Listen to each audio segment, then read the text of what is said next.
Welcome back, everybody, to another episode of The Hammock. I am joined today by Hunter Wood, lead singer of the groove metal band based in Detroit, Michigan, known as Honeyfoot. How you doing today, Hunter? I'm doing good. What about yourself, Banana? Not too bad. Wish the weather was a little bit better. It Could always be worse. could. We had some nice 70-degree days, and now it's back to garbage. Wait, that's the truth, man.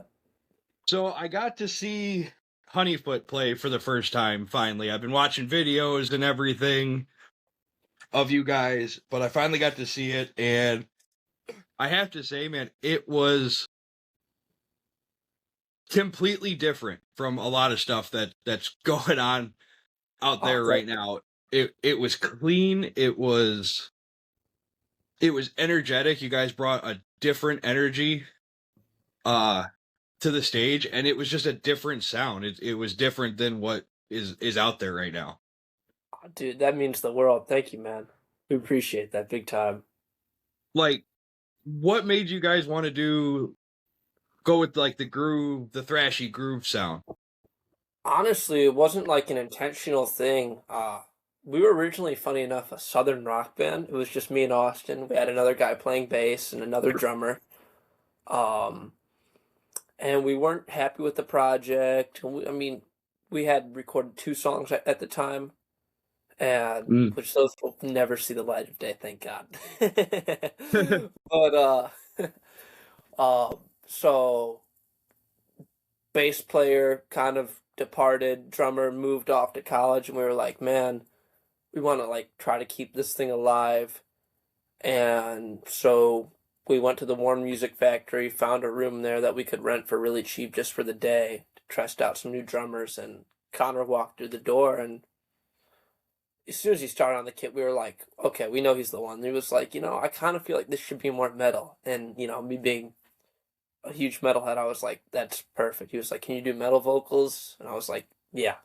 And that's pretty much how the whole thing got started with that. Yeah, watching him play the other day, it was he's definitely got some metal drums, and I was so impressed by his cymbal work. Oh yeah, he did a great job. It was ridiculous, but like I just said, I did the interview with the band and hearing about all the different influences and inspiration. Everybody comes from a different, almost like a different background. Yeah, and it was like all 4 of those come together, and then it's Honeyfoot. Yeah, and super cool. Because I think most metal bands like, oh, this guy likes Sabbath, or this guy likes power metal or thrash metal, and then it's kind of like, you have a lot of different inspirations, but they're all metal-based inspirations. And I think it's cool having like that 80s hair inspiration from Austin, that kind of core element from Connor. Mike has like a lot of funky indie stuff, so it's really cool. Yeah, and when I was talking to Austin, you could see everybody's influences and their music style in it. Even though you're a groove band, a groove metal, it was, and Mike's that indie. He loves the indie, and like what did he say? The Hives, bands like that, the Muse and stuff. And he likes Joy Division, all that stuff. So. And it was so cool to hear a groove metal bass line, but have those like indie style, a groove metal bass, but with the indie bass lines. It was different. He's doing really cool octave work. The biggest thing when we looked for a bass player, we were like, okay, we don't want a guy that's just going to stick to the roots and play the same thing as guitar.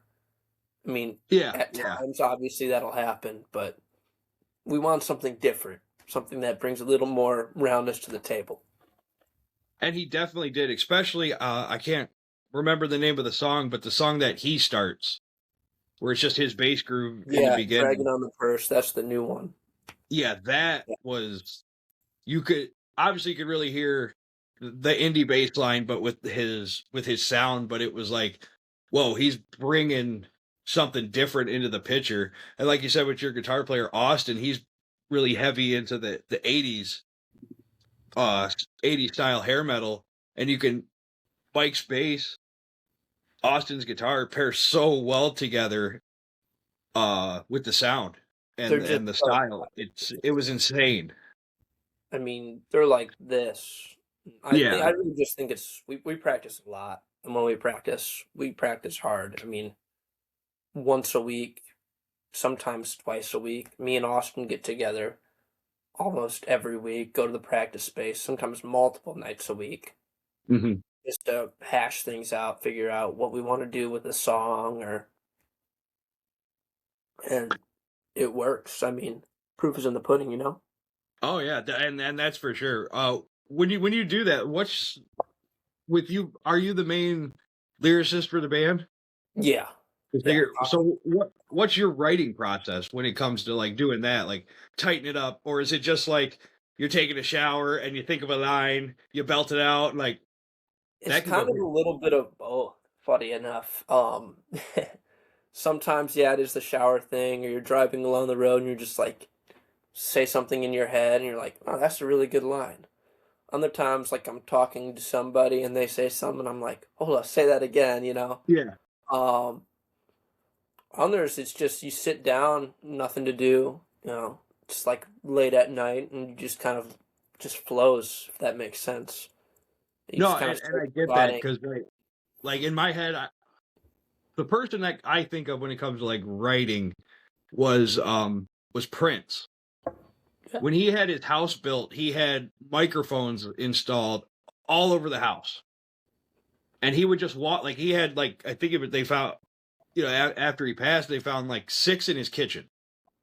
So he just be sitting there making a sandwich and he was a multi-instrument musician and everything. So he would just get this funky little riff or a few lyrics in his head. He'd walk up and push the button, and then 2 hours That's later he's in the studio turning it into something.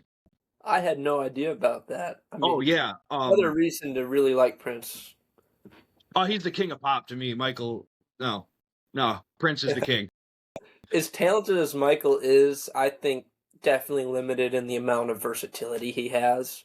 I mean, not vocally, obviously, but definitely Oh yeah. instrumental. But I mean, really, at the end of the day, Prince, in my opinion, was kind of like the ultimate musician.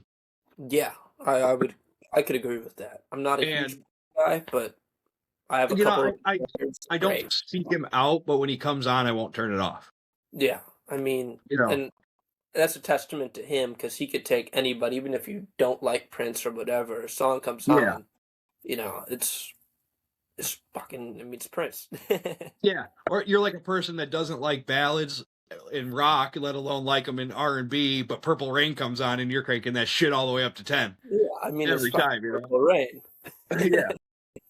I know in our interview we did, you said Randy Blythe, the Lamb of God, is a big Yeah, inspiration to you, and I could hear that in your vocals. But what I really enjoyed about it was you weren't trying to be him. no, and I could hear the scratchiness and the way that you're projecting, but to me, you're yourself, you're your own singer, and that's something I think today is you got to be to for like sure.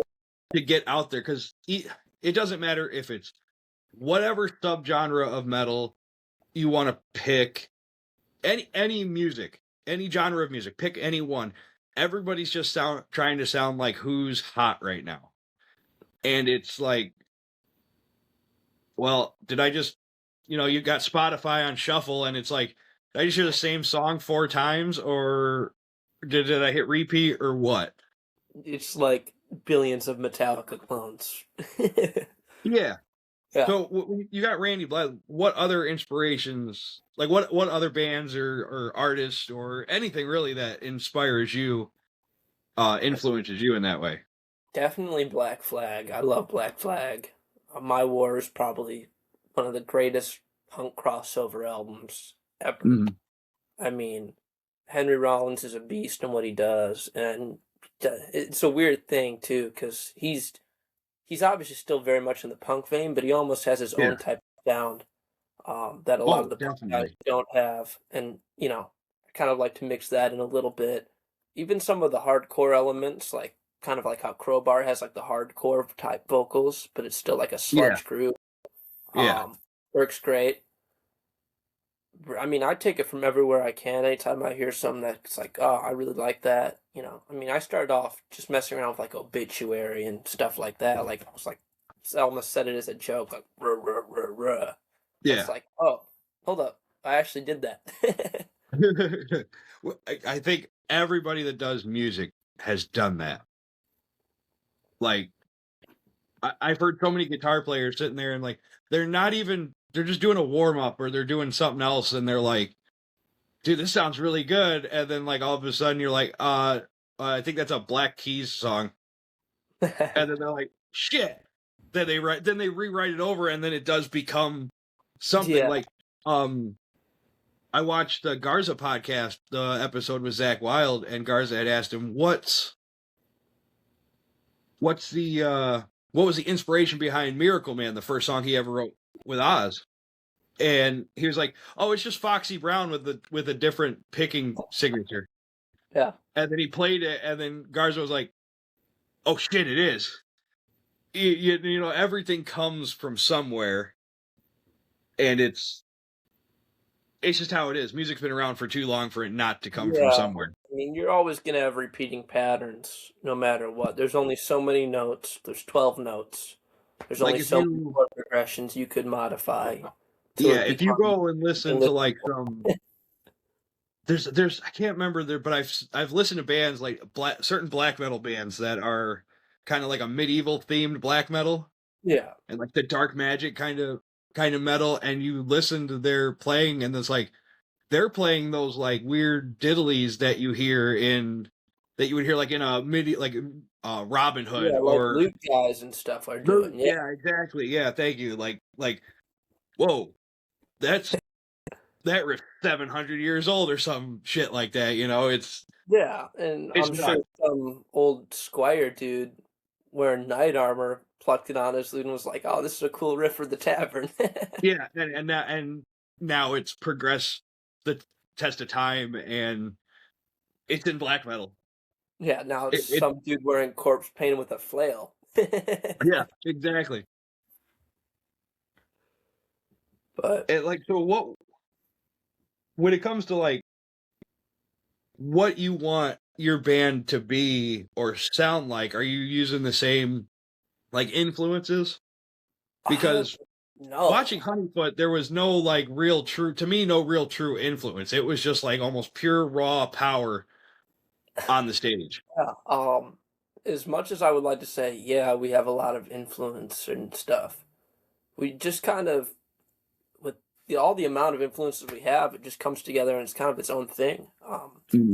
Like I couldn't distinctly be like, this is influenced by hair metal or this is influenced by thrash so I mean, obviously there's elements of all of it, but you wouldn't know that by just hearing it once. You'd have to really go and look for it. And it's honestly, to me, it's honestly almost like if you made a super group at the end of the day.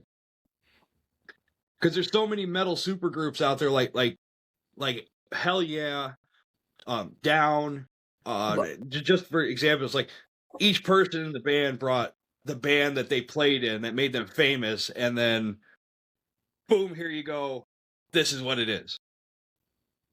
I think most bands should have that approach. Like, as much as I love Pantera and all that, right? I'm not going to go in and say, let's write a song that sounds like Pantera, or let's write a song that sounds like Metallica. Mm-hmm. And if not everyone is having input with their kind of creative guys, it's again, like I said, it's already been written before. Yeah, like I said before, just literally like, we're just going to pump the same song out for the next several albums and see if we don't choke each other to death by the time this shit's over with. Yeah, I don't want to pull a Chuck Berry. Exactly. Thank you for that reference. So I grew up in like the MySpace deathcore era. Job for a Cowboy, Despised, Whitechapel, Suicide Silence, Rose Funeral. I grew up when those guys were for the first albums. I remember buying the first albums, like, oh, this one looks cool. Cover looks great. I'm getting this one. And then hearing Mitch and Phil, the boys in Whitechapel going at it, and it's like, wow. But every album, like Whitechapel, besides these guys, who are like my all-time favorite, Whitechapel's next. And 8 albums in, it's like every album's been different. It's still deathcore, it's still riffs, but it's constantly evolving. And it's Whitechapel. Like, you know, it's a Whitechapel song. It's not just like, who am I listening to? And like, there's to me, that's what every band needs. For sure. Like, why put out the same shit over and over again? Because eventually nobody's going to listen to you. Yeah, I mean, as much as I love Metallica, their new album, enough said with... Yeah. I mean, I've heard worse things. For sure, but I'd evolve, Yeah. Like, and as much as, everyone hates Saint Anger, okay. But if you take out the snare of Saint Anger, it's not a bad album, right? It's really not. And same thing with Load and Reload. They tried something. And, people could say whatever they want. They sold out. They did this. They cut their hair. Whatever. Either listen to it or don't. And that's a big thing that I can't stand. Not just in metal. Metal's like, I think, the worst, but that's where our bases are, is the metal area. Gatekeeping is the worst fucking thing you can do. Definitely. I fucking hate it, and it's so stupid. Like, I'm not a big Ghost fan. I'm not a big Sleep Token fan. So guess what I'm not going to do? Go listen to Sleep Token. Exactly. Yeah. I will respect them. They're out there, they're putting the work in, and they're doing it. Like, I mean, they're living the dream. I mean, like, who else can say they're selling out arenas, Exactly. Ghost is the same way. Not really a fan, but Tobias, and their showmanship. His showmanship is insane. The niche they have of the anti-Catholic church kind of thing is it's definitely them. Oh, their music is them. It fits. And then it's like, but that dude fought so hard to get them to where they are. Yeah. You gotta respect it, even if it's not for you. Like, I wouldn't consider myself a fan of Ghost, but at the end of the day, I mean, it's still cool what they're doing. They're still playing really cool venues. They're still doing really cool stuff, and their fans love it. So who am I to say that it's bad? No, it's just not my thing, and it happens in all types of metal. Like, you go to shows, and like, if you go to a hardcore, like a straight up hardcore show, you better understand that there's gonna be crowd killing. For sure. It's straight up. And then you get these people that like, well, I got punched in the face. You're at a hardcore show. You should know you're gonna get punched in the face. You're lucky a couch didn't come flying at you. Like, the other part of that was, we were both at the Lamb of God show at the Fox Theater in Detroit. And I went to go to the downstairs to hit the head, and it was after Kubla Khan played, waiting for Log to come on, and these two dudes waiting in line were just bitching and pitching a fit at the fact that Kubla Khan has a song called Ant Pile and then Ant Pile 2.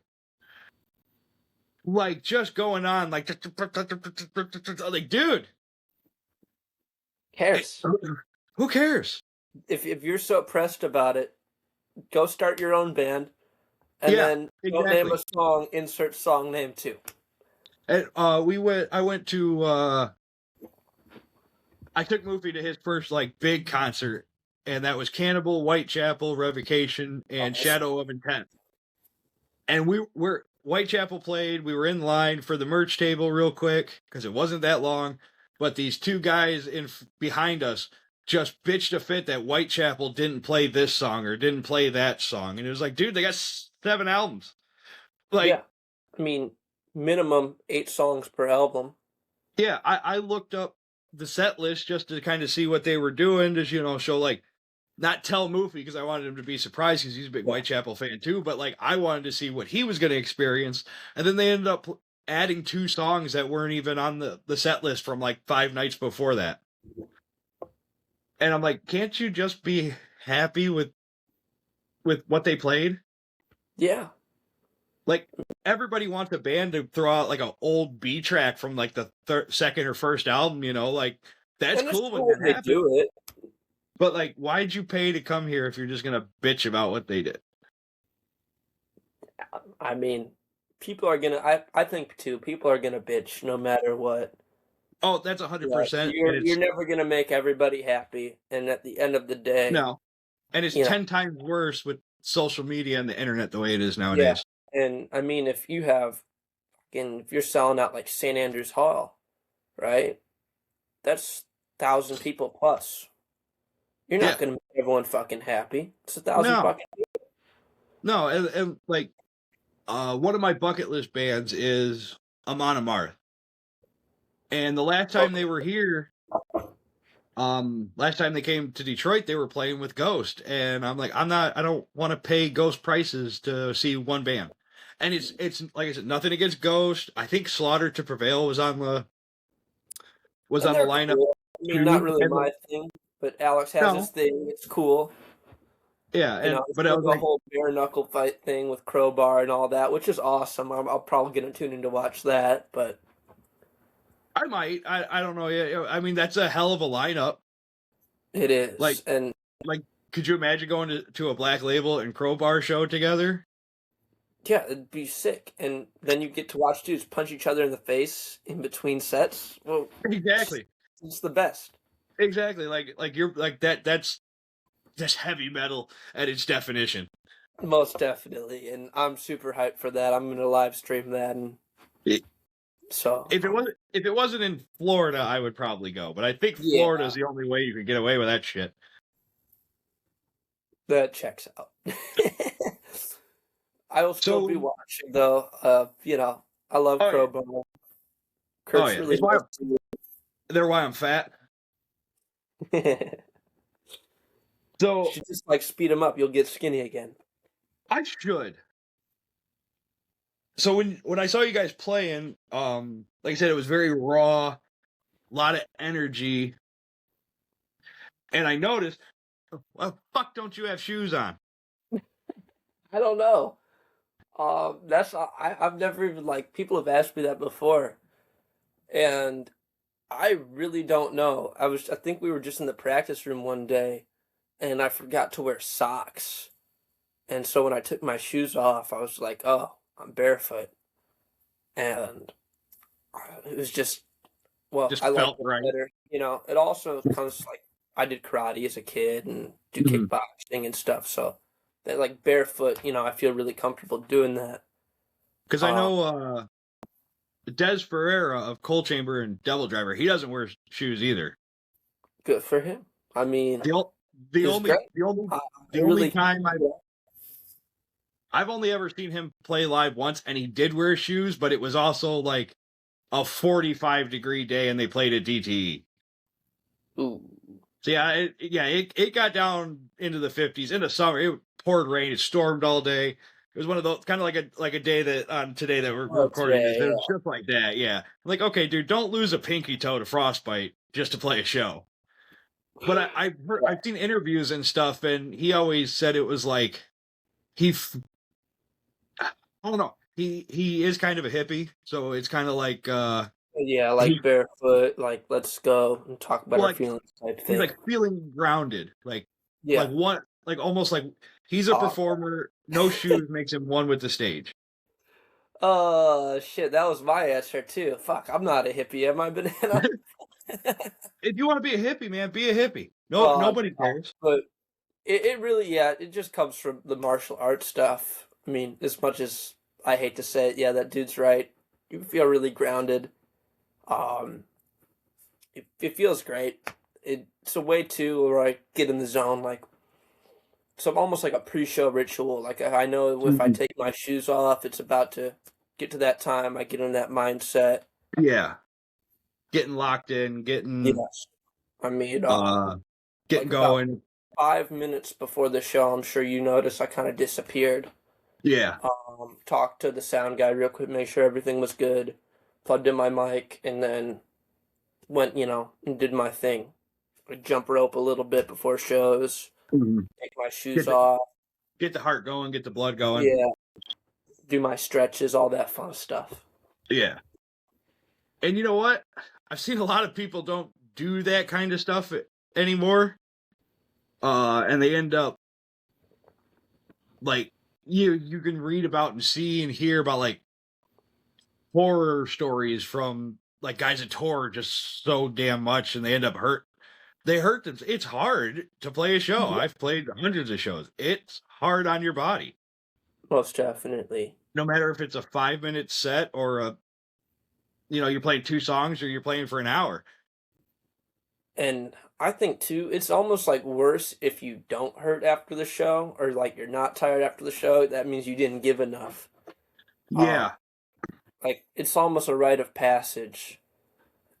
I mean, obviously, at least in metal music and rock music. I mean, obviously, if you're in a jazz club, you're not going to be covered in sweat during your set. You're wearing your sunglasses inside, and you're all happy, smiling, bobbing your head the whole time. Yeah, and I think like from my playing days, it was a difference between waking up the next morning hungover from partying afterwards, or you woke up and you're like, I can't move my neck. And your shoulders stiff and your back's thrown out because every time you played, you leave everything on the stage. Yeah, and I think that's why the stretching too is so important because it'd be nice to have my back. Yeah. I mean, there's been times where like we did a 2-show weekend. I think it was Trixie's in Hamtramck, and then it was Mulligan's in Grand Rapids. And that was the first time I really experienced like really bad fatigue where like you bend over and you're like, shit, I can't touch my toes to even tie my shoes. Yeah. And luckily by the time we got to Grand Rapids and that, I was cool and it was fine. But I was just like, okay, what did I not do previously that I've been doing before? And it was stretch. I mean, and I was like, that's never going to happen again, especially because we're going to be doing this almost every weekend. Yeah, when you play like you guys do, and the way how energetic you are on stage, it's like you got to take care of yourself, especially now that Honeyfoot's growing, you're getting more shows, you're getting more gigs, you're getting talking with your guitarist, you guys are getting ready to hopefully release an album soon. Yeah, that'll be probably in like 2 months-ish around that time. Yeah. So really looking forward to that. For OJ Records. Yeah, I'm looking forward to that album. Like I said, I've seen you guys on recordings a lot of videos and stuff, but to me, videos never do justice to what a band can do live. Yeah, it's definitely you have to be there type thing. And album to me really shows what a band can sit down and perfect. Yes. And like there's so many bands to me too, like I've seen Lorna Shore a couple times.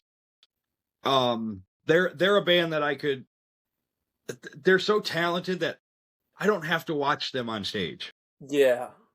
I could literally go lean up against a wall with my back facing them and enjoy myself 100% because they're great musicians. I mean, great musicians. Yeah.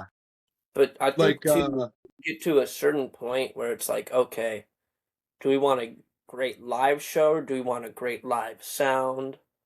And there's a balance.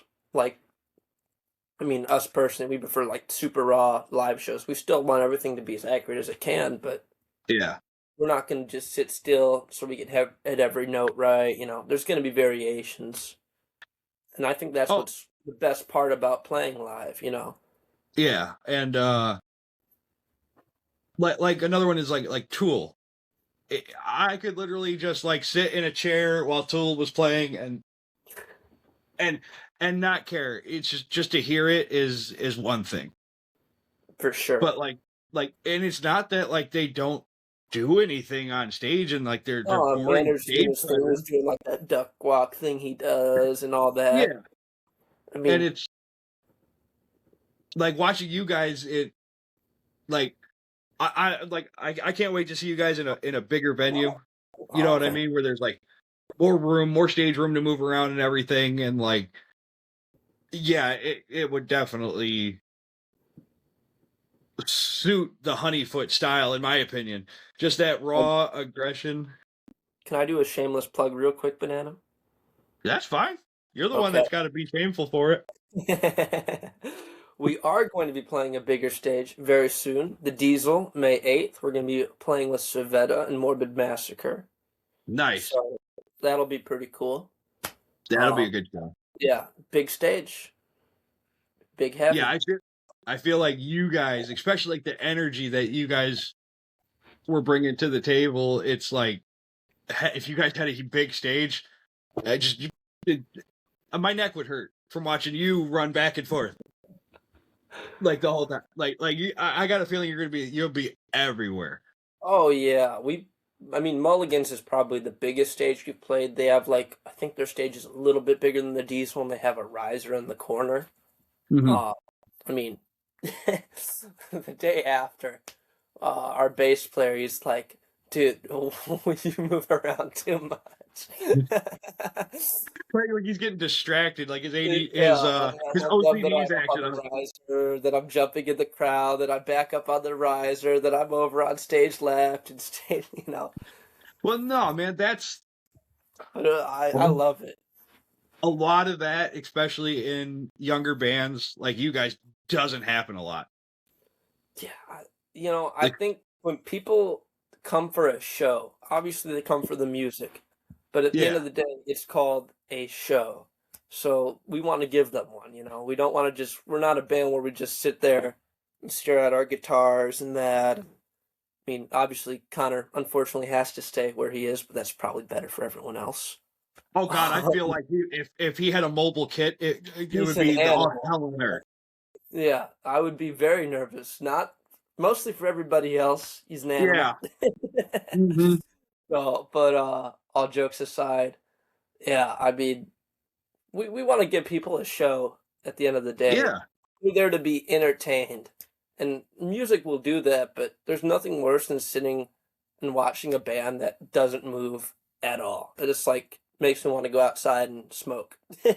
Yeah, like I smoke break. Yeah, one of my in recent memory, one of my favorite sets from a band that I've seen recently was last year. Was it last year? Yeah, it was last year. Me and Moofy had gone to see Machine Head.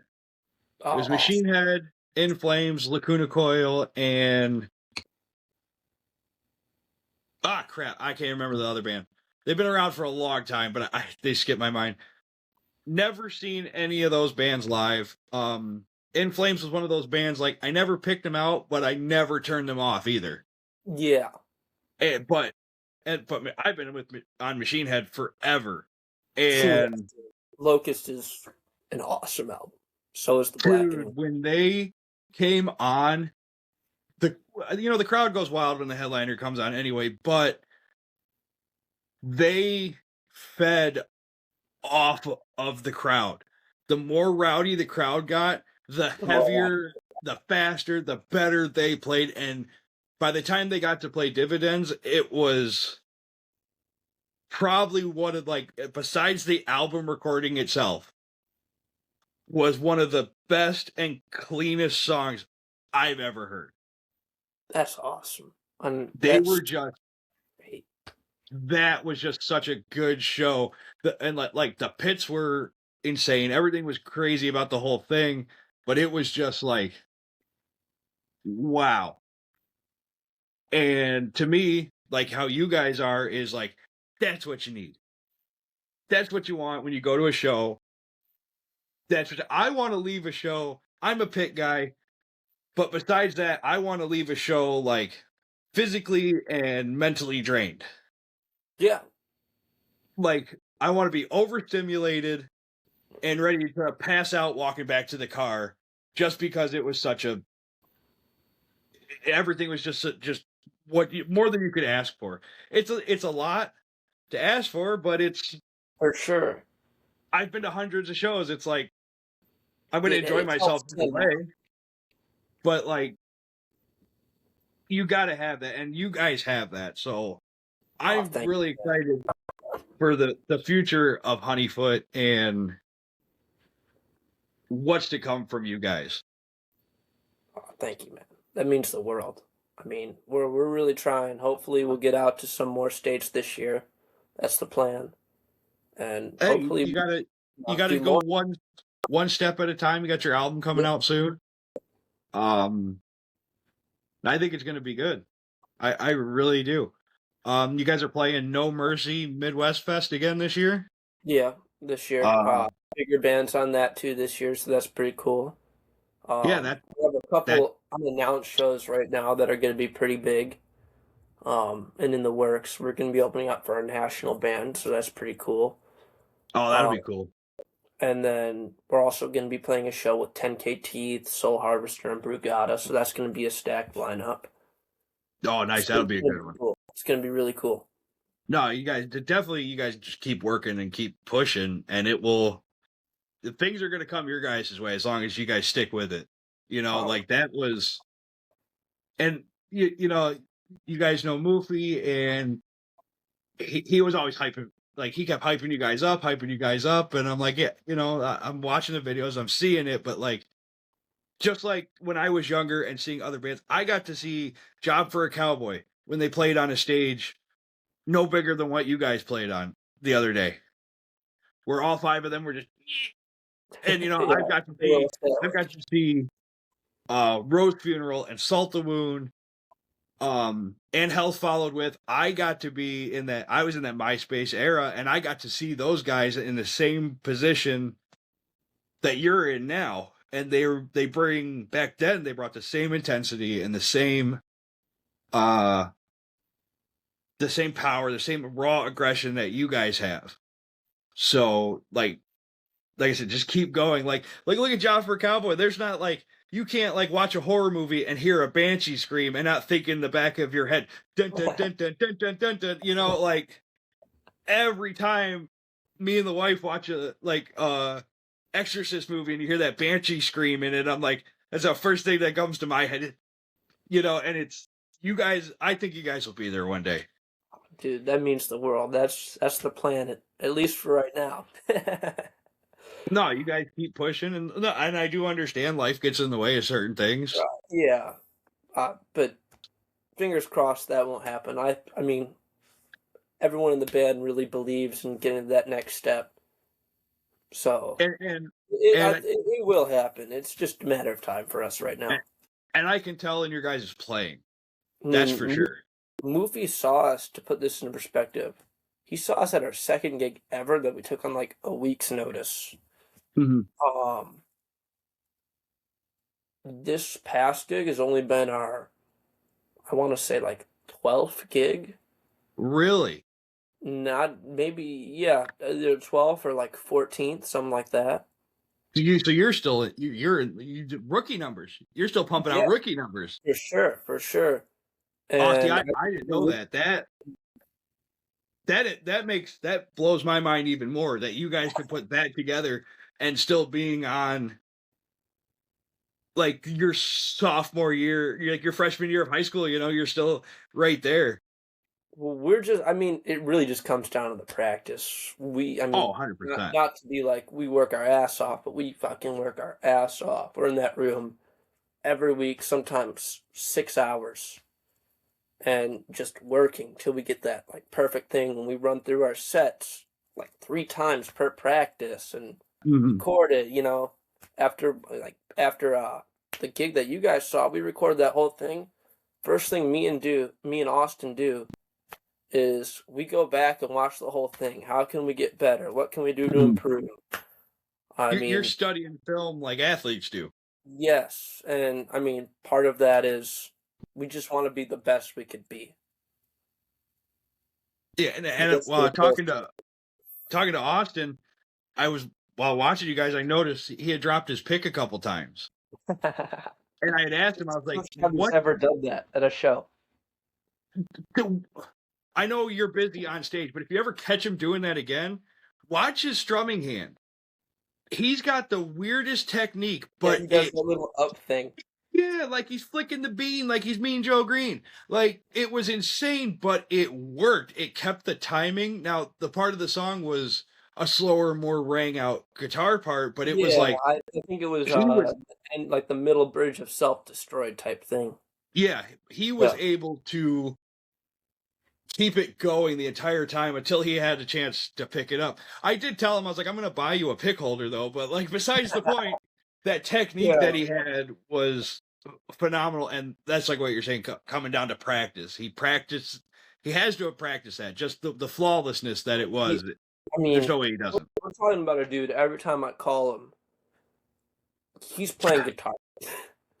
He doesn't set the damn thing down. I mean, the only time he does is when he's at work, and then when we have to set it down in the studio. I mean, Oh, like one of those, like, hey, over here, over here, over yeah, here. Yeah. sometimes.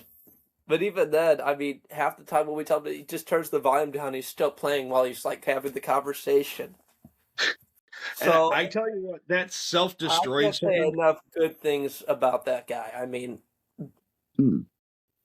that song you guys have, self-destroyed, is, and especially at what you just told me, dude, that song fucking rips. thank you, man. Thank you. I was telling Austin, I'm like, it had this like really slow melodic. The opening is really slow and melodic, and then like, boom, the song's in your face, Yeah. and it's just a progression of just energy the whole time, and then the bridge comes, and it's like, okay, and then like it literally plays out like every heavy metal meme about a breakdown I've ever seen, because you go right back into that slow ominous, and I'm like, oh, all right, man, like I was like, that's a cool way to end a song. You don't hear that much nowadays. You just playing that like slow outro, and then just boom, right back in your face. It picks back up, and I was sitting there, and I'm like, ooh, I could feel my face taking I out the remember entire when we time. wrote that because Austin wrote that intro and outro riff in my basement on a guitar lathe, believe it or not. Which is why it's so melodic and it's not heavy because no distortion, he's just jamming on guitar. I'm like, dude, play that again. He's like, oh yeah, that's a cool riff, and he like put that in his back pocket. And then when the whole band thing comes together, he pulls that out. But the specific part you're talking about where it gets back into the heavy, that was our entire. We wanted to be like I think my exact wording was, I want people to feel like they just got kicked in the face. Oh, and if that part is a kick in the face, yeah, that part is you're like, all right, man, that song was good, and then like a sledgehammer, like I said this to Austin. This is my exact words, word for word.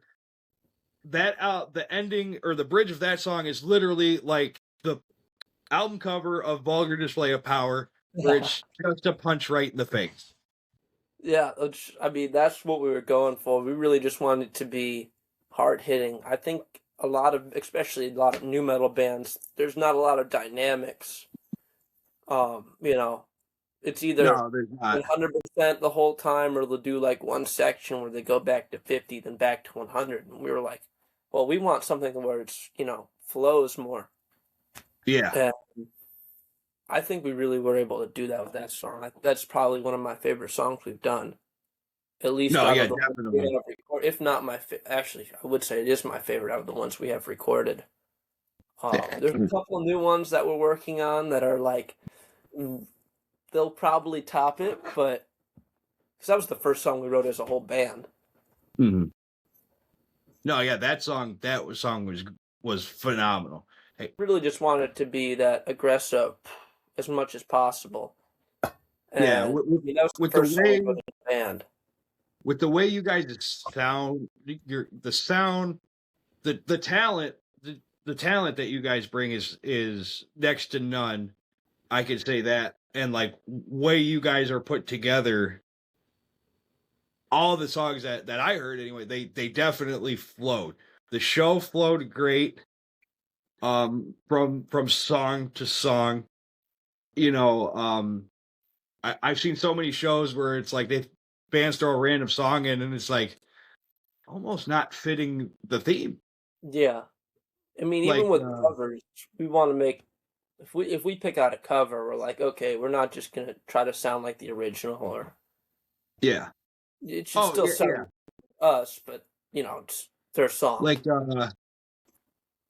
Like all that years ago, All That Remains did a cover of Garth Brooks's Thunder Rolls song, and is it Thunder Rolls?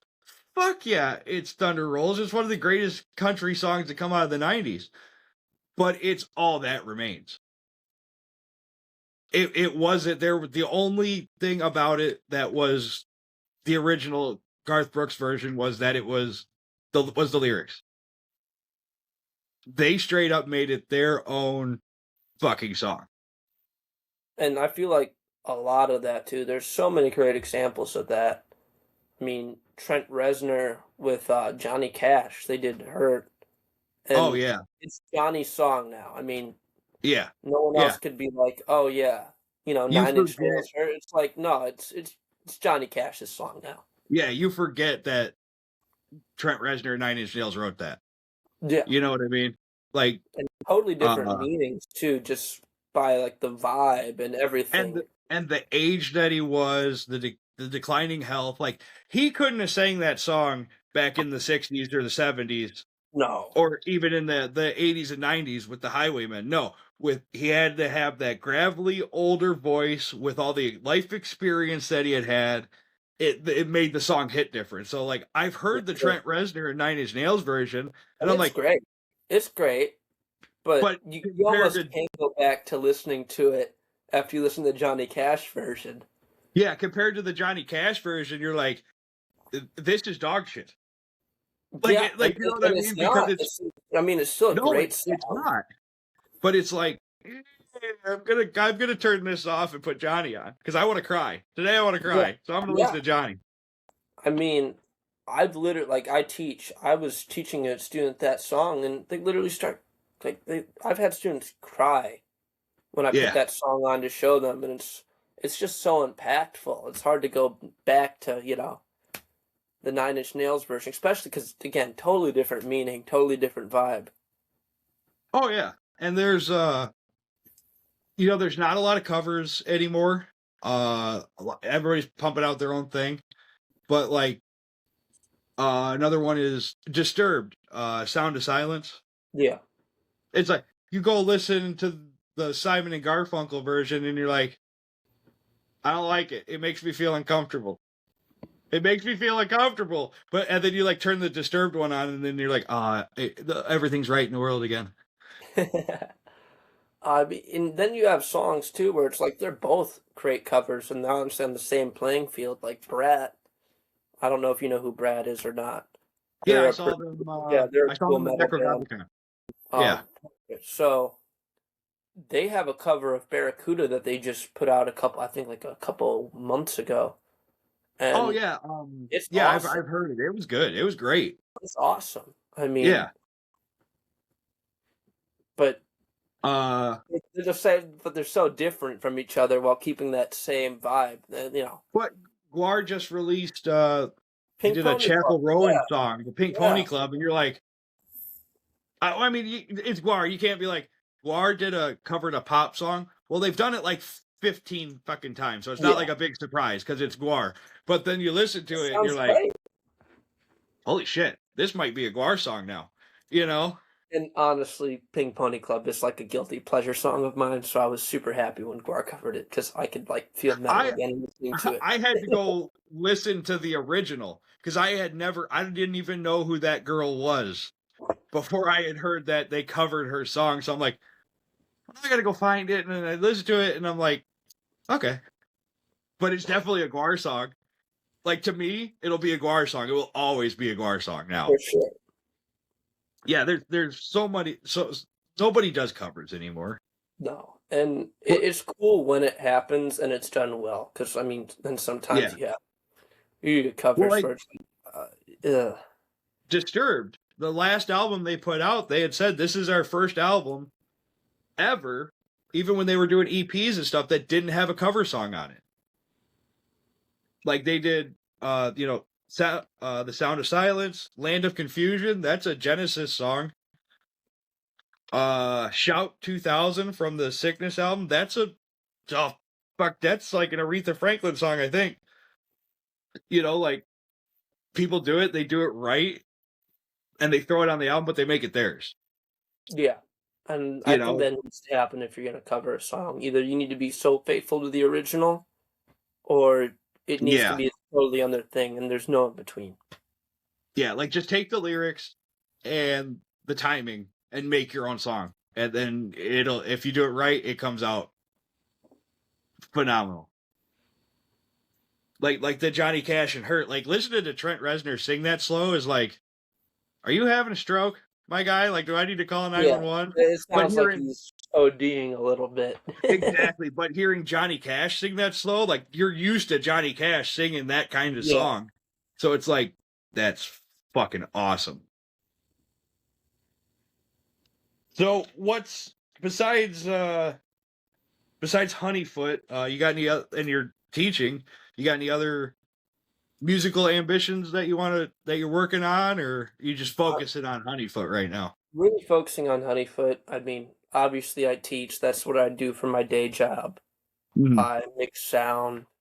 I work with a wedding band, but love teaching. It makes a super great job. Not many other people could be like, I teach guitar for a living and bass. It's awesome. Yeah. But as far as like my musical energy besides teaching, it's all going into Honeyfoot. I think I'm one of those people, it's like if you start a side project from your main band, I kind of don't take that main band as seriously anymore, because it's like, okay, and I agree. There's some cases it works, but I agree. Like Mudvayne, Mudvayne to Hell Yeah. Mudvayne was in a hiatus. Chad and Greg went and made Hell Yeah, and Ryan Martini went and made this instrumental band called Soften the Glare. And then Matt, the drummer, he ended up, he focused on getting his tattoo studios open and cushioning his retirement. And it's like, okay, if Mudvayne never comes back, I had what I had with Mudvayne at the time, but it's like, I think that's fine. Yeah, and I mean, Down, I kind of see Down as two ways, because I think there's a couple different approaches to it. I think Down was definitely the beginning of the end for Pantera. Yeah, I can definitely see that. At least with Phil. I mean, obviously not with Kirk. He's still great with Crowbar, Oh, yeah. Pumping out records. But I also feel like it's your intention going into the project and everything else that's going on.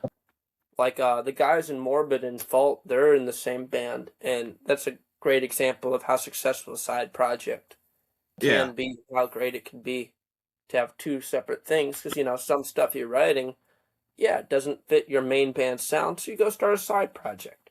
But then there's other examples where it's like, do you really need to start a side project, dude? It's the same type of band. You're doing the same type of thing. You go start a side project, and it's like, I can't think of an example, but it's skipping me right now. But it's like you just literally go and start the same band with 5 other. Black Sabbath. Yeah. That Black Sabbath's the perfect example. So like Ozzy and Sabbath went their separate ways. They put out 2 albums with Dio. 2, because Mob Rules, Heaven and Hell, and I feel like I'm missing one. Maybe it is 2. It might. I want to say it's just 2, because after Heaven and Hell, it was like it's Sabbath, but it's not Sabbath. Yeah. And then all of a sudden they come out with their own band, which was still Dio, Tony, Geezer, and Bill, and now, but it was Heaven and Hell. A little bit different style of playing, a little bit different style of riffs than what Black Sabbath was. But it's like, look, you took a side project and made it your own, and we got another fucking kick-ass metal band. I mean, I love Sabbath.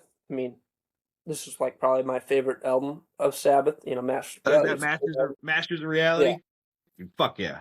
I have like probably 5 different copies of Masters of Reality. I have it on cassette, but got it in every form, everything. And then I think I have 2 or 3 vinyls. So it's the CD, cassette, and then 3 vinyls of Masters. But you know what? Hold on, I want to give me one. I'm going to show you something.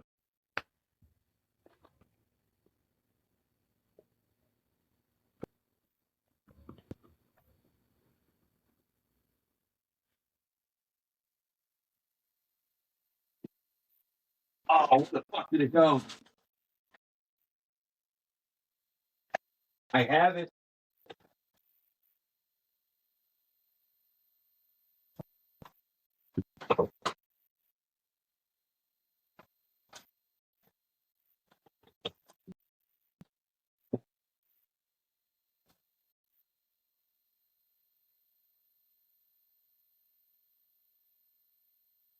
Let it go.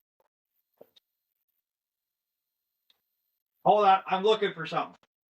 You're all good, banana. It's gonna blow your fucking mind if I can find it.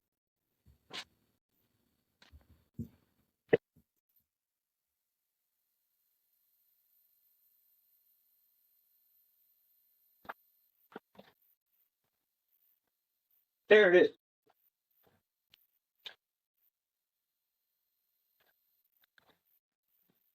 Are you ready for this shit? I don't know, but I'm about to be whether or not. Oh, do you know 8-track? Oh, that's awesome! Fucking Black Sabbath 8-track on 8-track. That's sick. Yes, this is the fuck you. I have a Black Sabbath 8-track. You can have as many copies of Master of Reality. Well, I got fucking Black Sabbath, fucking 8-track. Yeah, that's fucking awesome, dude. I don't even know if this one works. I know this one works though. Alice Cooper's Greatest Hits. Yeah, I have a couple 8-tracks. Like I have the original like Black Rose. It was still sealed when I got it, but I wanted to play it.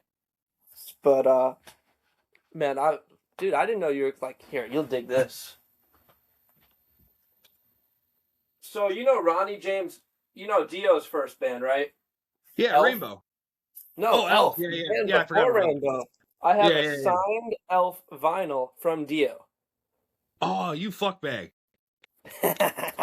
You need to get that fucking thing framed. But I mean, I love Sabbath. I love Dio. I love Ozzy.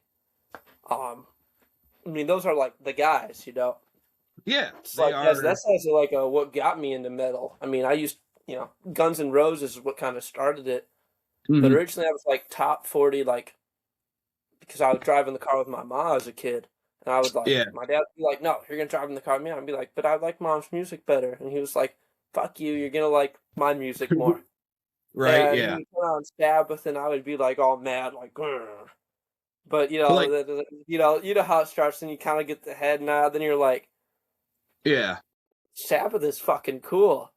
Yeah, like me growing up, it was like my mom, like on Saturday morning, mom's in the house, listening to Al Green or Marvin Gaye, something like that, and Dad's out in the garage blaring Alice Cooper. Yeah, Alice Cooper and it's like my first concert. Yeah, I grew up with like just like you, that both sides of the scale. Yeah. Of everything. Yeah, like my mom, she loves like Lionel Richie, Mm-hmm. a lot of the Motown stuff, and yeah, that's what led me into getting into like jazz stuff. Like I love Wes Montgomery, but my dad and uncle, my uncle has since passed, but he's the dude that was like got me into guitar because my grandpa was like, okay, you're gonna have to learn an instrument. It's piano or you could pick something, and I'm like, And then my uncle goes, well, you could play guitar, dude. And I'm like, but I don't want to play an instrument. He goes, dude, you like Black Sabbath, right? And I was like, yeah.